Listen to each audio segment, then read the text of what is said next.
Trump radar रे एबे Oman Iran सह बढ़ुछि ओमान दोस्ती। हॉर्मुज प्रणाली को नहीं अमेरिका टेंशन रे। ट्रम्प को टार्गेट रे 15 देश।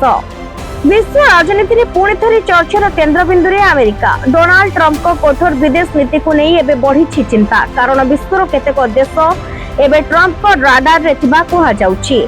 एही तालिका रे नुआ भाबे जोड़ा जाइछि गल्फ देश ओमान। खबर अनुसार ओमान को नहीं अमेरिका असंतुष्ट, कारण ईरान सह ओमान रो बढ़ुतबा संपर्क एबे वाशिंगटन को चिंता रे पकाइछि। ईरान अमेरिका युद्ध मध्य ओमान खोला मेला भाव में अमेरिका को समर्थन करनथिला, बरं ईरान सह व्यावसायिक और कौशलगत संपर्क को आगु बढ़ाई। सबुठारु बड़ चर्चा हेउछि हॉर्मुज प्रणाली को नहीं। एही समुद्र रास्ता को विश्व तेल व्यवसाय जीवन रेखा बोली कहा जाए। ईरान और ओमान मिसी एठारे नुआ प्रोटोकॉल तैयारी करुवा कहा जाउछि। एही योजना अनुसार हॉर्मुज प्रणाली देई जाउथुबा जहाज उपरे परिवेश कर लागि पारे।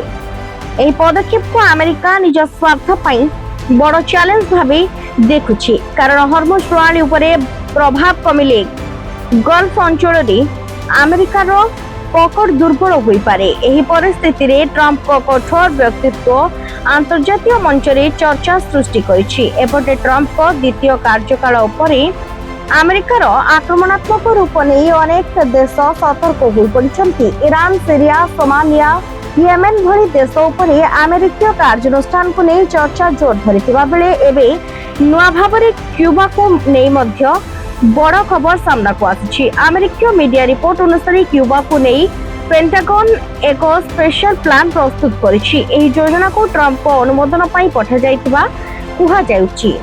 अमेरिकार वैदेशिक सचिव मार्को रूबियो मध्य क्यूबा को अमेरिका पई संभाव्य विपद बोली कहिसंती। तेबे प्रश्न उठुछि अमेरिका को पुणी थरे विश्व रे निजर शक्ति प्रदर्शन पई आक्रमणात्मक नीति अपनाइबाकू जाउछि। ओमान और क्यूबा भली देश उपरे बढ़ुतबा चाप की आगामी दिन में नुआ भू राजनैतिक संघर्षर संकेत। एबे समग्र विश्वर नजर रही व्हाइट हाउस परवर्ती पदक्षेप उपरे।